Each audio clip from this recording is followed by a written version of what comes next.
अनंत कोटि ब्रह्मांड नायक करुणालय वर्णालय सिराब्द साही सर्वात्मा सर्वशक्तिमान कुकुस्त कुल नंदन करुणा सागर। ये एक शब्द ऐसा है तो सीता राम जी के बीच का कोड वर्ड कहना चाहिए, गुप्त भाषा का करुणा सागर। तो करुणा सागर कौशलेंद्र भगवान श्री राघवेंद्र सरकार के श्री चरणों में हम सभी प्रणाम करते हैं। उनके प्यारे भक्त अंजनी पुत्र भगवान हनुमान जी महाराज के श्री चरणों में प्रणाम करते हैं। रामायण के नावाहन पारण का पाठ के अंतर्गत कल हम लोगों ने सुना पढ़ा कि भरत जी महाराज अयोध्या से रवाना होकर चित्रकूट पहुंच रहे हैं। वहां दूर से ही निषाद राजगुरु ने राम जी को अंकित करके कि देखो वो राम है, भरत जी को बता रहे हैं। भरत जी महाराज वहां से उनको लेकर के और आगे बढ़े। उधर लक्ष्मण जी महाराज खड़े हैं, राम सीता जी बैठे हैं और भरत जी महाराज वहाँ पहुँचे हैं अपने भाई शत्रुघ्न जी के साथ में। और उन्होंने जाकर के भगवान को साष्टांग दंडवत प्रणाम किया। जैसे लकड़ी गिरती है उसी प्रकार वो गिर गए वहाँ पर। तो यहाँ पर कौन है पैरे पे? लक्ष्मण है। कौन है यहाँ संदेश देने वाला? उसके मन में विचार आया कि मैं क्या करूं। इधर भाई प्रणाम कर रहा है, इधर राघवेंद्र सरकार अपने ध्यान में बैठे हैं, मुझे किस तरफ जाना चाहिए? तो उन्होंने सोचा कि देखो मैं तो अभी सेवक हूँ, सेवक का काम है अपने स्वामी को संदेश देना। तो भरत प्रणाम करत रघुनाथा, हे रघुनाथ जी महाराज, भरत जी महाराज पधारे हैं, आपको प्रणाम कर रहे हैं। उठे राम सुन प्रेम अधीरा, कहूँ पट कहूँ निसंग धनु तीरा। राम जी उठे हैं। बाबा तुलसीदास जी महाराज कहते हैं भगवान राम को उठते हुए मैंने देखा है, मगर राम कहाँ कहाँ कब पहुँच गए। मेरी दृष्टि जब पहुँची तो मुझे तो भरत को गले लगते हुए दिखे। भगवान इतनी तीव्रता से दौड़े हैं कि उठे राम सुन प्रेम अधीरा। तो दौड़ते समय पहले पट गिरा, दुपट्टा गिरा। उठे राम सुन प्रेम अधीरा, कहूँ पट कहूँ निशंग कहूँ धनु और तीरा। ये रास्ते में मुझे गिरे हुए दिखे और जब मेरी दृष्टि पहुंची कि राम तो कहाँ पहुंच गए, कि राम ने तो भरत को उठा करके गले लगा लिया। यही तो कृष्ण भगवान की कथा में आता है। वहाँ संदेश कौन देता है? वहाँ द्वारपाल संदेश देता है, क्योंकि एक ब्राह्मण आया है। और यहाँ संदेश कौन देता है? एक राजकुमार संदेश देता है, क्योंकि इधर राजा है और उधर राजा बनने की तैयारी जिसे की थी वो भरतलाल है। इसलिए सेवक को संदेश देना पड़ता है। संदेश मिला, भगवान राम उठे, मिले और उसके बाद में उन्होंने संदेश दिया कि माताएं आई है, गुरुदेव पधारे हैं और अयोध्यावासी पधारे हैं। तो उनको लेने के लिए गए। वो सभी आए, आकर के बैठे। राम जी गुरु के समक्ष बैठे। गुरुदेव ने राम जी से कहा, राम मैं तुझे एक दुखद संदेश दे रहा हूँ। तुम्हारे पिता सुरपुर को चले गए। राम जी को सुनते ही बड़ा दुख हुआ। फिर गुरुदेव ने जैसा आदेश किया उसके अनुसार उन्होंने जाकर के मंदाकिनी में स्नान किया। ऐसा शास्त्रों का नियम है कि पुत्र या कहीं दूसरी जगह पर हो और पिता का देहांत हो जाए, उसे संदेश नहीं मिलता, तब तक वो कुछ नहीं करता। मगर जिस दिन उसे संदेश मिले उसी दिन उसको संदेश का सूतक लग जाता है और उसे स्नान करना पड़ता है और उसकी शुद्धि के लिए कर्म जो होते हैं शास्त्र में उसे करना पड़ता है। तो राम जी महाराज भी गुरुदेव के आज्ञा पाकर मंदाकिनी में स्नान किया, आचमन किया, अपने पिता को तर्पण की जल दिया और उसके बाद में जो दान पुण्य करना था वो गुरु के कहे अनुसार किया। इस प्रकार राम जी थोड़े शुद्ध हुए। उसके बाद विश्राम हुआ। राम ने गुरुदेव से कहा, गुरुदेव आप इतने लोगों को लेकर पधारे हैं, सब कष्ट पा रहे हैं, जंगल में कोई सुविधा नहीं है, सब सुबह से भूखे हैं, उनके लिए कुछ व्यवस्था होनी चाहिए। इतने में कोल कील जो वहाँ के वनवासी थे सब अनेक प्रकार के फल फूल लेकर के पधारे और उन्होंने अयोध्या वासियों को खिलाए। दूसरे दिन फिर सभा जुड़ी और गुरुदेव ने राम से कहा, राम भरत तुम्हारे लिए बड़ा दुखी है, इस भरत की रुचि को तुम्हें रखना चाहिए। तो राम जी ने कहा, गुरुदेव आपके होते हुए मुझे कुछ कहना नहीं है, आप जो आदेश कर देंगे वो मैं करने के लिए तैयार हूँ। गुरुदेव ने कहा, मेरी इच्छा तो ये है कि भरत और शत्रुघ्न वनवास को चले जाए और तुम सीता लक्ष्मण अयोध्या चले जाए। अयोध्या वासियों ने कहा, हमारे लिए तो दोनों ही दुख के कारण, और माताओं ने कहा हमारे लिए तो दोनों ही बराबर है, ये जाए चाहे ये जाए। तो राम जी ने कहा, गुरुदेव आपका कहना उचित है, मगर मेरी इच्छा है कि मेरा भरत जैसा कह देगा मैं वैसा करने के लिए तैयार हूँ। भरत जी से पूछा जा गया। भरत जी ने कहा, गुरुदेव ने जो बात कही है वो मुझे बहुत अच्छी लगी है, मैं और शत्रुघ्न जीवन भर वनवास में रहने के लिए तैयार हैं अगर राम जी सीता जी के साथ अयोध्या पधार जाए। तब राम जी ने कहा, भरत देखो पिता की आज्ञा को टालना उचित नहीं है। पिता ने अपने वचन के लिए अपना शरीर छोड़ दिया और हम उनके वचनों को नहीं रखें, ये श्रेष्ठता की बात नहीं है। इस प्रकार मंत्रणा रोज होने लगी, कोई निर्णय नहीं हो पाया। इतने में संदेश आया, दो दूत आए। उन्होंने आकर के प्रणाम किया और कहा, जनक जी महाराज पधार रहे हैं, हम आपको संदेश देने आए। राम जी ने जनक जी का आना सुना, संकोच में हो गए कि लो अब एक हमारे और पूज्य आ रहे हैं, अब मेरे को कहीं वापस अयोध्या के लिए कोई कार्य न हो जाए। संकोच में रहे। दूतों ने बताया कि जनक जी को जब संदेश मिला कि इस प्रकार कैकेयी ने वरदान मांगा है और इस प्रकार राम को वनवास हुआ है, तो उन्होंने दूत भेजे थे अयोध्या में कि अयोध्या की घटनाएं किस प्रकार घट रही है। राम के वनवास जाने के बाद भरत जी आए हैं, उनके आने के बाद क्या घटनाएं घट रही है उसकी सब सूचना मेरे पास आनी चाहिए। वो चतुर्दूत थे, उन्होंने वहाँ की सारी सूचनाएं जनक जी महाराज को पहुँचाई। जनक जी महाराज ने सुना कि भरतलाल जी तो राम को मनाने के लिए चित्रकूट जा रहे हैं। तो जनक जी ने कहा, हम भी चित्रकूट चलते हैं, भगवान के दर्शन करेंगे। तो उन्होंने भी सुनैना आदि अपने सेवकों को लेकर के प्रस्थान किया। अब देखिए, जनकपुर से जनक जी ने प्रस्थान किया मगर विश्राम कहीं नहीं किया, निरंतर चलते चलते और भगवान के पास पहुँचे। भगवान अगवानी करने के लिए गए, उन सबको लेके आए और उसके बाद में मंत्रणा फिर प्रारंभ हुई। सीता जी ने अपनी सासू माँ को देखा, उसके अनुसार अपना वेश बना लिया था, उनको भी बड़ा दुख हुआ था। माता पिता आ गए, उनसे मिलकर प्रसन्नता हुई और माता पिताओं से मिलने के लिए सीता जी गई और रात्रि का समय जानकर अपनी माँ से कहा कि माँ मुझे अब यहाँ नहीं रहना चाहिए, रात्रि का समय हो गया है, मुझे मेरे सासू माँ के पास पहुँचा देना चाहिए। और उनको वहाँ पहुँचाया गया। अब आज कथा कहाँ विश्राम लेगी ये मैं नहीं कह सकता, समय को देखते हुए विश्राम दूंगा। यहीं पर इस कथा को पूर्ण करता हूँ। जय श्री राम।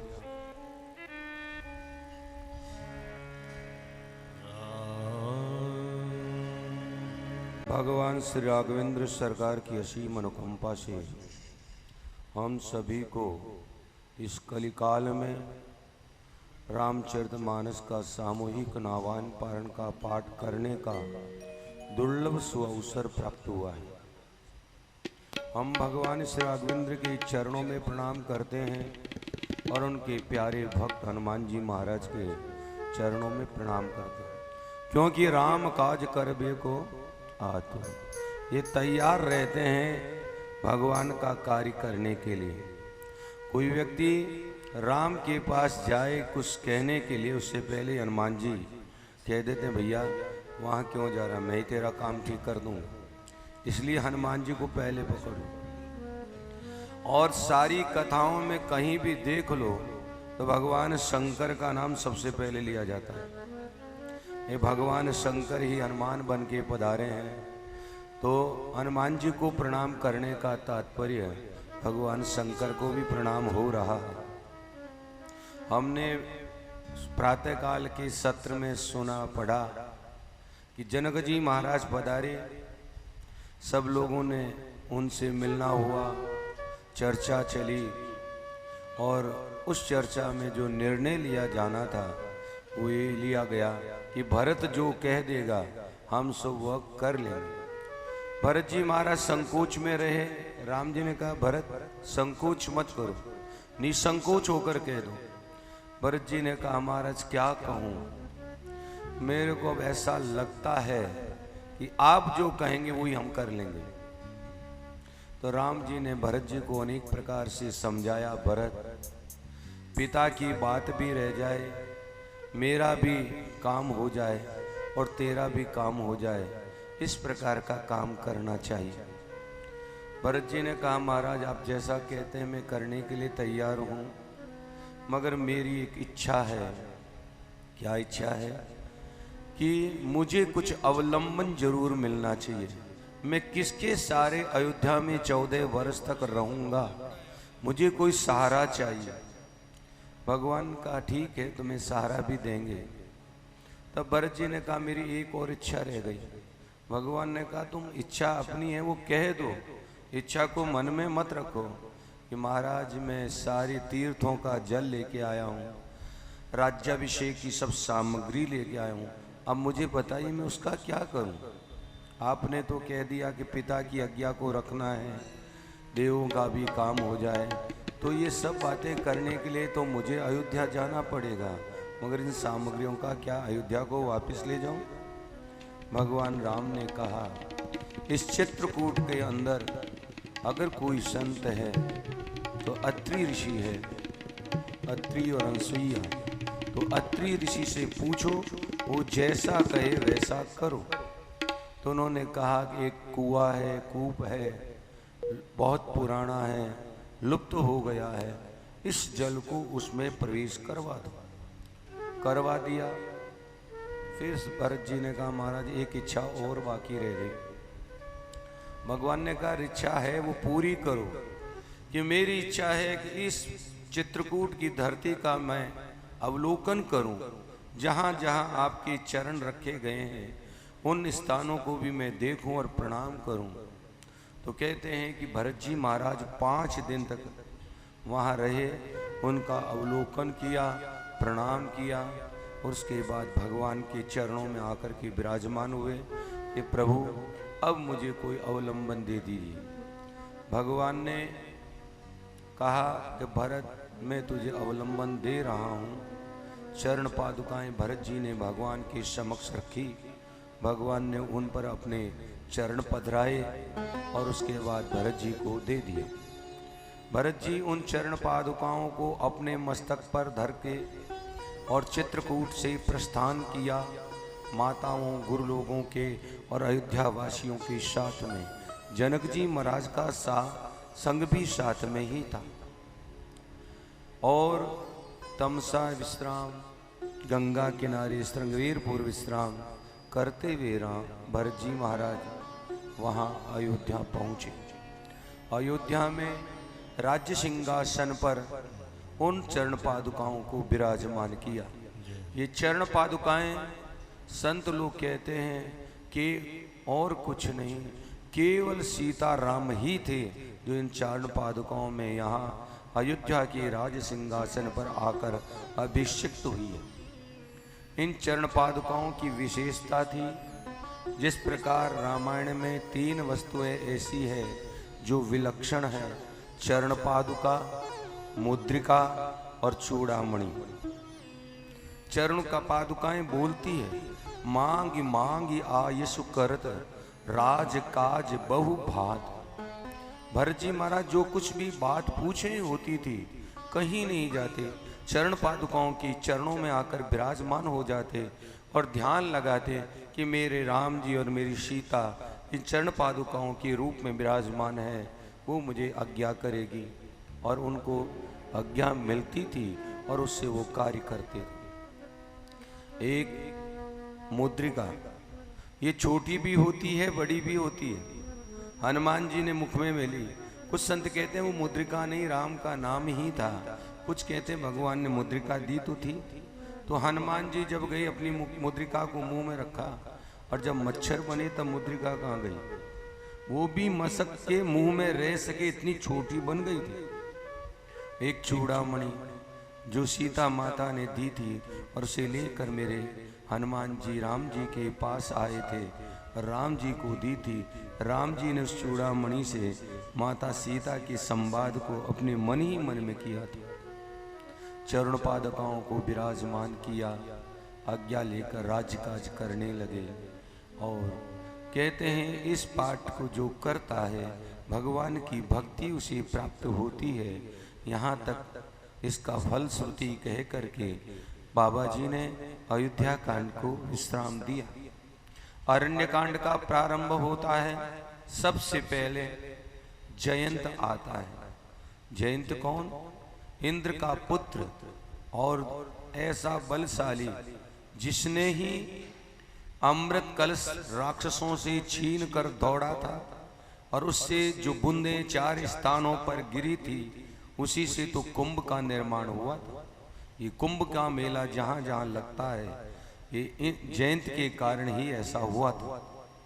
जयंत ने भगवान की परीक्षा लेने के लिए सीता चरण चोंच हति भागा और मूड मंद मत कारण कागा, चला हृदय रघुनायक जाना और सीख धनुष कर है संधान।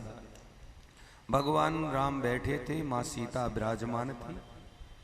जयंत कागले का रूप। एक जगह बाबा जी ने इंद्र को भी काग ही कहा है कि कागले की तरह चेष्टा करता है।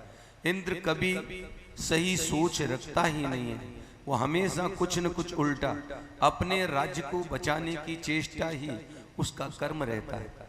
उसका ही तो पुत्र है। तो काग क्या है? सबसे निकृष्ट पक्षी कहलाता है। तो कागले का रूप धारण करके जयंत आया। माँ सीता विराजमान थी, उनके चरणों में चोंच मारी, रुधिर निकला। भगवान राम ने देखा और कहा इसकी इतनी साहस कि माता सीता के चरणों में चोंच मार के रक्त को निकाल दिया। और भगवान राम ने एक तिनका वहां से उठाया, मंत्र से अभिमंत्रित किया और जयंत के पीछे छोड़ दिया। जयंत दौड़ा पिता के पास। पिता ने कहा राम का विरोधी, उसकी रक्षा मैं नहीं कर सकता, चाहे में मेरा पुत्र है। ब्रह्मा विष्णु महेश सब जगह ढूंढ के आ गया। जिस प्रकार दुर्वासा ऋषि की दशा हुई थी सुदर्शन चक्र के कारण, अम्बरीश का अपमान करने के कारण, उसी प्रकार जयंत भी फिरता रहा। अंत में नारद मुनि मिले, देखी विकल जयंता। जयंत को विकल देखा, कहा क्या हुआ? तूने अपराध किया है, जा जिसका अपराध किया है उसी की चरणों में चला। जयंत आया, माँ सीता के चरणों में प्रणाम किया। क्यों? अपराध तो माता का किया था। माँ का हृदय दरीभूत हो गया। माँ ने कहा बेटा जब तू मेरे चरणों में आ गया है मैं तुझे क्षमा करती हूँ। पकड़ के भगवान के चरणों में उसका सिर रख दिया। कहा प्रभु ये आपके चरणों में पड़ा है और इसे मैं लेके आया हूँ, आप इसे क्षमा कर दी। भगवान ने कहा मेरा बाण अमोघ होता है, वो रुकता नहीं है। उसने कहा प्रभु आप तो दयालु है। तो भगवान ने कहा इसकी दृष्टि में 2 बात दिखती है, ये कौन है या नहीं है। एक नयन करी तजा भगवान, एक आंख करके भगवान ने उसको त्याग दिया कि चला जा, तुझे मैंने क्षमा कर दिया। इसके बाद में भगवान वहाँ से विदा होते हैं, अत्रि ऋषि के आश्रम पर पहुँचते हैं। अत्रि ऋषि के यहाँ अहिल्या और अत्रि ऋषि का संवाद है। भगवान जाते हैं तो वहाँ माता सीता को ज्ञान देने के लिए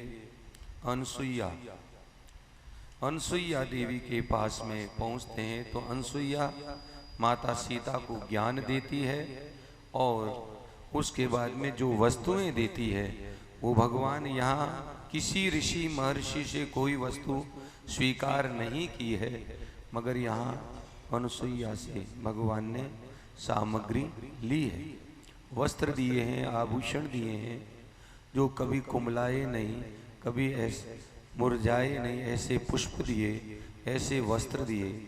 माता जी ने स्वीकार किया। क्यों किए?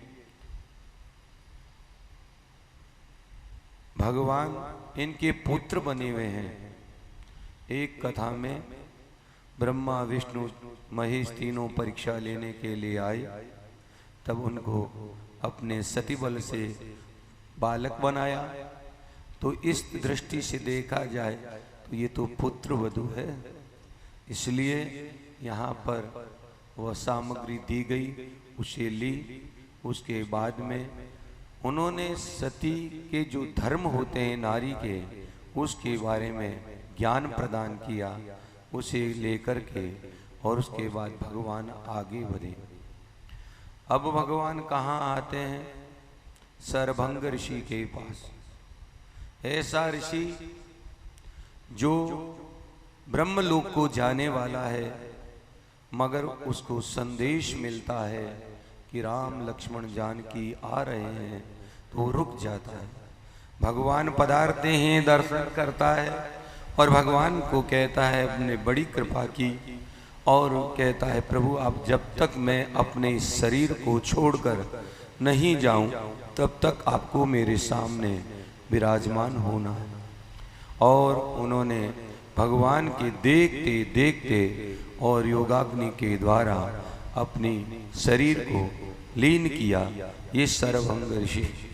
उसके बाद कौन सा ऋषि रह गया? आगे निकले तो ऋषियों से मिलते मिलते पहुंचे एक जगह, उन्होंने हड्डियों का ढेर देखा। भगवान ने पूछा ये क्या है? कि महाराज आप सब जानते हो फिर भी पूछते हो। तो भगवान ने प्रतिज्ञा की, निश्चरहीन करो मही भुज उठाय पनकीन, सकल मुनिन के आश्रम ही जाय जाय सुख दीन। सबको सुख दिया। फिर सुतीक्ष्ण ऋषि की कथा आती है। भगवान जिस रास्ते से जा रहे हैं उसी रास्ते में सुतीक्ष्ण मुनि भी भगवान का भजन करते हुए कब हुक फिर पाछे कब जाही, कब हुक नृत्य करे मन लाई। कभी तो भगवान की तरफ देखता है तो जल्दी जल्दी चलता है, और जब अपनी तरफ देखता है तो एकदम पीछे सिरक जाता है। यही दशा तो मेरे भरतलाल की हुई थी। भरतलाल भी अयोध्या से जब चित्रकूट आ रहे थे तो कभी तो वो अपने करणी और अपनी माता की करणी की तरफ देखते हैं तो रुक जाते हैं, और जब देखते हैं कि भगवान तो कृपालु है, दयालु है, तो जल्दी जल्दी चलने लगते हैं। यही दशा मेरे सुतीक्ष्ण की है। भगवान को आया हुआ नहीं देखा, मगर भगवान का ध्यान करने लगा। कौन सा ध्यान? भगवान सीताराम जी का ध्यान कर रहा था, और मार्ग के बीच में ही बैठ गया और उसका ध्यान लग गया। भगवान आए, अनेक प्रकार से जगाने लगे, मगर जगा नहीं। तो भगवान ने क्या किया? हृदय से अपना रूप निकाला और हृदय में चतुर्भुज रूप धारण करवाया, और मुनि उठा अकुलाए। मुनि अकुला के उठ गया, अरे मेरा राम कहाँ गया, ये कैसे आ गया? और सामने देखता है तो मेरे राम लक्ष्मण जानकी तीनों खड़े हैं।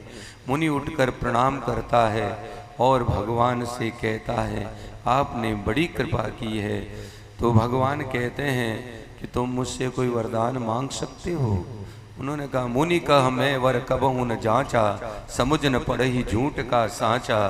तुमहु नीक लागे रघुराही, सो मोहि देहु दास सुखदाई।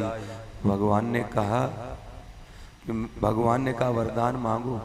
उसने कहा मुनि का मैं वर कबू न जांचा। अरे मैं वरदान और श्राप में समझता ही ना, मैं तो इसको समझता ना। भगवान ने कहा अच्छा तुम नहीं समझते हो तो मैं देता हूँ। भगवान ने वरदान दिया तो मुनि ने कहा महाराज आपने कुछ दिया, मैंने तो नहीं मांगा ना, अब मेरा वाला लाइए। आपने कहा था दूंगा तो अब मुझे वरदान दीजिए। कि अनुज जानकी सहित प्रभु चापबान धर राम मम ही हृदय पशु सगुन रूप श्री राम। आप मेरे हृदय में आकर विराजमान हो जाए। भगवान ने कहा तथास्तु। तो कहा प्रभु एक काम और। भगवान ने कहा एक मांगने के लिए कहा, मांगा नहीं, मैंने दिया, दूसरा मांग लिया, और तीसरा और चाहिए कि महाराज जो आपसे मांगने में क्या संकोच, आप और हम तो एक ही हैं। भगवान ने कहा ठीक है मांगो। तो गुरुदेव से मैंने कहा था कि आप जिसका नाम जप रहे हैं उस राम को लेकर के मैं आऊंगा आपकी कुटिया पे, तो आपको मेरे साथ वहां चलना है। अगस्त ऋषि के पास लेकर के और सुतीक्षण मुनि पहुंचे, भगवान को बाहर रखा, खुद जाके गुरु से कहा कि आप जिसका निरंतर जप करते हैं वो राम लक्ष्मण जानकी बाहर खड़े, उनको लेकर मैं आया हूँ। अगस्त ऋषि अनेक ऋषियों के साथ में पधारे, भगवान का स्वागत सत्कार किया और उसके आगे बढ़ते हैं। शूपन का आती है, भगवान श्री राम से कहती है कि मुझसे शादी करो। भगवान कहते हैं नहीं, मैं पतिव्रत एक पत्नीवत धर्म का पालन करता हूँ और मेरे साथ मेरी धर्म पत्नी जी है। शूर्पणखा को कहते हैं देखो वो एक कुमार है ना, उसके पास जाओ। वो वहाँ जाती है, वो कहते हैं देखो मैं तो दास हूँ, सेवक को तो ऐसी चेष्टा करनी नहीं चाहिए। वो राजाधिराज हैं, वो चाहे तो एक रखें, दो रखें, तीन रखें, तुम उधर ही जाओ। शूर्पणखा एक दो बार इधर उधर आई, फिर उसको क्रोध आ गया। लक्ष्मण के सीता जी के सन्मुख अपना विकराल रूप धारण करके गई। भगवान ने लक्ष्मण को इशारा किया, लक्ष्मण कुछ सजा दे दो। लक्ष्मण ने नाक कान बिन कील मनो रावण को चुनौती दी। शूर्पणखा वहां से सीधे खरदूषण मिश्रा के पास पहुंची, कहा तुम यहाँ बैठे क्या करते हो? दो ऋषि पुत्र राजपुत्र ऋषि बने हुए आए हैं, उन्होंने मेरी ये दशा कर दी, मैं तुम्हारी बहन हूँ, तुम कुछ करो। उन्होंने दूत भेजा, दूत ने जाकर के कहा है तुम सुनो, अपनी स्त्री को छोड़कर यहाँ से वापस चले जाओ, नहीं तो अभी युद्ध हो जाएगा। भगवान राम ने कहा कि हम तो तुम जैसे निशाचरों को ही ढूंढते हुए आए हैं, तो हम तो कहीं जाने वाले नहीं हैं, और तुम्हारी शक्ति है तो आ जाओ। तो इधर से खरदूषण आदि युद्ध के लिए आने लगे। तब भगवान राम ने लक्ष्मण से कहा, लक्ष्मण ऐसा करो, सीता को लेकर के कंदरों की गुफा में चले जाओ, अब मैं इन राक्षसों का संहार करने का कार्यक्रम प्रारंभ करता हूँ। खरदूषण आए, भगवान श्री राम से अनेक प्रकार के युद्ध किए, अनेक प्रकार की मायाएं दिखाई। भगवान ने कहा ये माया तुम मुझे दिखा दो, अरे मैं माया का पति हूँ, मेरे सामने तुम्हारी माया क्या चलेगी। भगवान ने एक बाण से सारी माया का संहार किया, और उसके बाद में भगवान ने संहार करके उन सब का संहार भी साथ ही साथ में कर दिया। वहाँ से ये शूर्पणखा लंका गई, रावण से जाकर के कहा तू यहाँ बैठा हुआ खाता पीता आनंद मौज मना रहा है, तुझे पता है तेरे सिर पर बहुत बड़ी चढ़ाई होने वाली है, देख मेरी क्या दशा की है उन लोगों ने। रावण ने कहा ठीक है, मैं उनका उपचार करूंगा। इधर भगवान ने जब लक्ष्मण जी कंद मूल फल लेने के लिए वन में गए, भगवान ने सीता जी से कहा, सीता जी से कि देवी अब मैं नर लीला करना चाहता हूँ, राक्षसों का मुझे संहार करना है, इसलिए आप अग्नि में प्रवेश कर जाएं और अपनी छाया सीता को यहाँ रख दें। सीता जी ने उनकी आज्ञा के अनुसार किया, अग्नि में प्रवेश हुई, छाया सीता वहाँ रही। वो ऐसी थी जिसे लक्ष्मण भी नहीं पहचान सका, भगवान की माया को पहचानना इतना आसान नहीं। सीता जी वहाँ रही, इधर भगवान जब चित्रकूट से रवाना हुए थे, चित्रकूट में आए थे, तो गीधराज जटायु से उनकी मित्रता हो गई थी। गीधराज जटायु के बारे में कुछ संतों से सुना है, कथा थोड़ी लंबी है मगर कहने का भाव आ गया है, तो जिसकी चर्चा आज मेरे से की थी भाई साहब ने, तो मैंने कहा उसका मैं थोड़ा आप लोगों को भी दिग्दर्शन करा दूं। एक समय की बात है, महाराज दशरथ को शनि की दशा लगी। गुरु वशिष्ठ के पास गए। गुरु वशिष्ठ ने कहा कि आप शनि लोक में जाइए और शनि की स्तुति करके उनके प्रसन्न कर लीजिए। दशरथ जी महाराज शनि लोक पहुंचे और गुरु वशिष्ठ ने एक बात और कही थी, शनि के सन्मुख बिल्कुल मत खड़ा होना, साइड में या पीछे खड़ा होकर स्तुति करना। शनि की दृष्टि है जो कुछ करती है, और दृष्टि नहीं तो वो कुछ नहीं करता है। दशरथ जी महाराज गए, उन्होंने एक स्तोत्र वहाँ हृदय से उनके उत्पन्न हुआ, उसको कहते हैं दशरथ कर शनि स्तोत्र। हमारे राजस्थान में एक पंचांग निकलता है निर्णय सागर, उसके अंदर लिखा हुआ है दशरथ कर शनि स्तोत्र। वो स्तोत्र उन्होंने पढ़ा, मगर प्रेम और भाव के कारण शनिदेव की सन्मुख आकर खड़े हो गए। होते ही दृष्टि पड़ी और वो वहां से गिरने लगे। तो कहते हैं गीधराज जटायु जी महाराज उधर से निकल रहे थे, उन्होंने दशरथ जी के नीचे आकर अपने शरीर को रखा। दशरथ जी उनके शरीर पर विराजमान हो गए और उन्हें लेकर के वो अयोध्या पधारे। अयोध्या में आने के बाद महाराज दशरथ ने कहा कि आप यहीं विराजें, आपने मेरे प्राणों की रक्षा की है। गीधराज जटायु ने कहा हम जहाँ बैठते हैं उस जगह को शुद्ध नहीं माना जाता है, अब शकुन माना जाता है, इसलिए मैं आपके पास नहीं रह सकता। दशरथ जी ने कोई मुझसे वरदान मांगो। उन्होंने कहा मैं मांगूंगा, आप दोगे? उन्होंने कहा मैं दूंगा। आपके जो पहली संतान हो जाए उस संतान को आप मुझे दे देंगे, यह मैं आपसे मांगता हूँ। दशरथ जी ने कहा मेरे तो कोई संतान कि महाराज जब भी हो जाए तो देना है, नहीं हो तो नहीं देना। उन्होंने कहा ठीक है मैं तुम्हें ये वरदान देता हूँ। गीधराज जटायु चले गए। कालांतर में जो गुरु वशिष्ठ जी के द्वारा पुत्रेष्ठ यज्ञ श्रृंगी ऋषि के द्वारा कराया गया, उसके द्वारा 4 पुत्रों की प्राप्ति हुई। पहला पुत्र राम बना। लेने के लिए गीधराज जटायु वहाँ पर उपस्थित हो गए कि महाराज आपका पहला पुत्र मेरा है। दशरथ जी ने कहा भैया बहुत समय से बुढ़ापे में हुआ है ये पुत्र, क्यों तुम लेना चाहते हो? उन्होंने कहा आपने वरदान दिया है, मुझे दीजिए। दशरथ जी न चाहते हुए राम को उसे दे दिया। वो राम को अपने ऊपर बैठा कर जाने लगे तो राम जी महाराज ने अपना शरीर भारी कर लिया, उनसे चला नहीं जा रहा था। तो उन्होंने कहा ये क्या हुआ? राम ने पूछा तुम मेरे को अपने साथ वहाँ क्यों ले जाना चाहते हो? मुझे तो अभी बहुत सी लीलाएं यहाँ करनी है। तो उन्होंने कहा कि मैंने संतों से सुना है दशरथ के यहाँ जो पहला पुत्र होगा वो ब्रह्म होगा, और उस ब्रह्म को प्राप्त करना मैं चाहता था, और मेरी अंतिम इच्छा यही थी कि मेरा जब भी शरीर हो तो उस पुत्र के द्वारा मेरी अंत्येष्टि क्रिया हो पिता की तरह, तो मैं इसीलिए तुम्हें ले जाना चाहता हूँ। भगवान राम ने कहा मैं तुम्हें वरदान देता हूँ कि तुम्हारा जब अंतिम समय आएगा उस समय मैं तुम्हारे पास रहूँगा, चाहे मेरे पिता के अंतिम समय में मैं मेरे पिता के पास रहूँ या न हो रहूँ, तुम्हारा अंत्येष्टि कर्म मैं पिता की तरह करूँगा। इसी कारण भगवान श्री राम ने गीधराज जटायु का अंतिम संस्कार अपने हाथों से किया और दशरथ जी के समय उपस्थित नहीं रहे। गीधराज जटायु से यहाँ मित्रता हुई।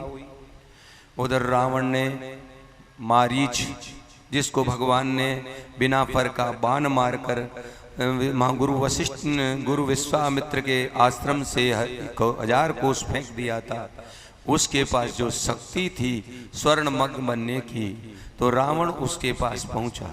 रावण ने कहा मैं उस सीता का हरण करना चाहता हूं, तुम्हें सोने का मृग बनना है। उसने कहा तुम उस राम को जानते नहीं, वो ब्रह्म है, तुम उसकी बराबरी नहीं कर सकते, तुम सभी कुछ अपना अभिमान छोड़कर उनके चरणों में जाकर के और सदगति प्राप्त कर लो। रावण ने कहा या तुम चलते हो या मैं तुम्हें यहीं खत्म कर दूं। तो मारीच ने सोचा इसके हाथ से मरूं, इससे अच्छा है मैं राम के चरणों में चला जाऊं और राम के हाथों से मेरी मुक्ति हो जाए।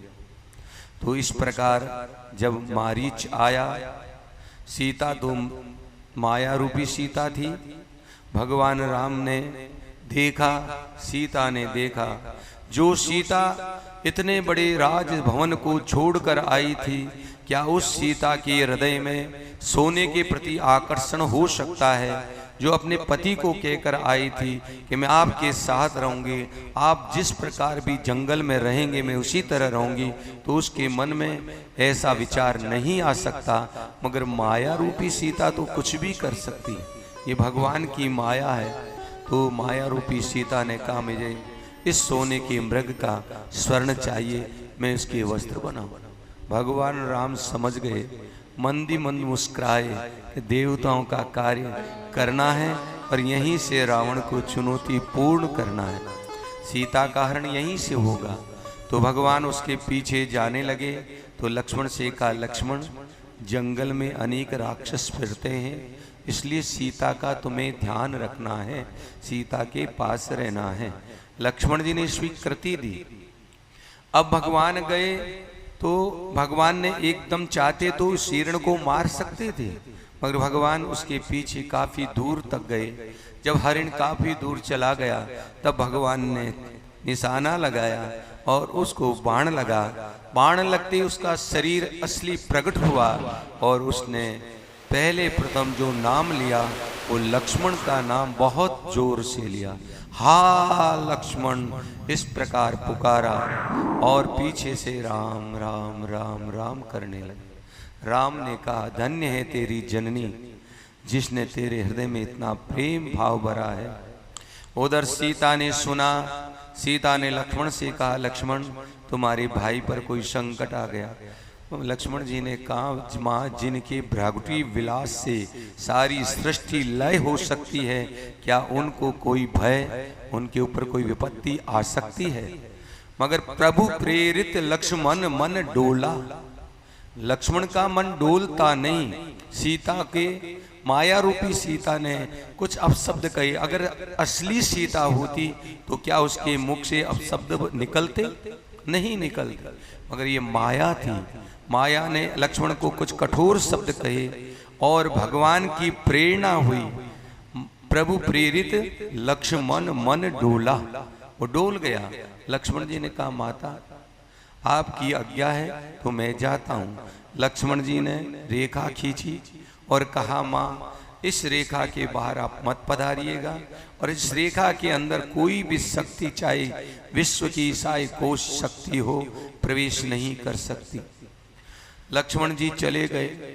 रावण वहीं पास में खड़ा था, साधु का वेश बनाया और सीधा कुटिया के पास आया। भिक्षाम देहूं, भिक्षाम देहूं। माता सीता बाहर आई भिक्षा देने के लिए। जो ही रेखा के पास आई, उन्होंने बाहर पैर नहीं रखा, अंदर से ही भिक्षा देनी चाहिए। उधर रावण ने पहले परीक्षा कर ली थी कि रेखा के अंदर मैं जा सकता नहीं हूँ क्योंकि जल जाऊंगा, तो बाहर खड़ा रहा और सीता जी से कहा देवी अगर भिक्षा देनी है तो बाहर आकर दो, मैं बंधी हुई भिक्षा नहीं लेता हूँ, नहीं तो मैं चला जाऊंगा। तुम्हारा अपयश होगा कि रघुवंश की पुत्र वधु ने एक सन्यासी को बिना भिक्षा के भेज दिया। तब सीता जी ने अपना पैर बाहर रखा, भिक्षा दी। रावण ने हाथ पकड़ा, उसके पहले अपने मन ही मन में प्रणाम किया माँ से, माँ क्या करूं, लीला प्रभु करना चाहते हैं और मैं उस लीला का एक पात्र हूँ और मेरे को इस पात्र का काम यही मिला है कि मैं आपका अपहरण करूं। वो माया सीता थी तो क्या था, रावण का तो मन था ना ये असली सीता है। तो उन्होंने उनसे क्षमा याचना करके और सीता जी को पकड़ कर बाहर लाया और कहा, आप मुझे जानती हैं, मैं विश्वविख्यात रावण लंकापति हूँ। सीता जी ने कहा, थोड़ी देर ठहर जा, अगर तेरी शक्ति है तो रघुनाथ जी महाराज आ जाते हैं तब लेके जाना। रावण ने कहा, नहीं, हमारे जो कार्यक्रम बना हुआ है उसमें हमें तो पहले से ही जाना है। तो रावण ने उनको विमान पर बैठाया, लेकर चला। सीता जी विलाप करती हैं। गीधराज जटायु ने सुना कि पुत्री चिंता मत करो, अभी मैं जीवित हूँ और मेरे जीते जी तुम्हें यहाँ से कोई ले जा नहीं सकता। गीधराज जटायु ने रावण से युद्ध किया। रावण एक दफे तो घबरा गया, अरे ये कौन आ गया, अरे गरुड़ भी मेरे बल को जानता है। फिर सोचा, रे ये तो गीधराज जटायु है। फिर भी गीधराज जटायु ने इतना घोर प्रहार किया रावण पे कि रावण मूर्छित होकर पृथ्वी पर गिर पड़ा। एक बार सीता जी को पृथ्वी पर विराजमान किया, रावण सचेत हुआ, फिर युद्ध किया और उसने खड्ग के द्वारा गीधराज जटायु के पंखों को काटा। सीता को बैठा कर लेकर रवाना हुआ। गीता ने अपने स्वर्ण आभूषणों की पोटली बनाई। किष्किंधा के ऊपर से भगवान सुग्रीव और हनुमान आदि जहाँ बैठे थे वहाँ के ऊपर से निकलते समय उस पोटली को वहाँ गिराई, राम राम कहते हुए। देखो, जो लीला करनी होती है तो वहाँ हनुमान जी भी थे, तो कोई न कोई बचाने के लिए जा भी तो सकता था, मगर कोई नहीं गया। क्यों? लीला में जो पात्र और जो पाठ करने के लिए मिला हुआ है उसको उसके ज्यादा नहीं करना पड़ता। तो वहां से लेकर के और लंका में अशोक वाटिका में ले जा करके और सीता को विराजमान कर दिया। यहाँ तक की कथा हम आज पढ़ेंगे। जय श्री राम।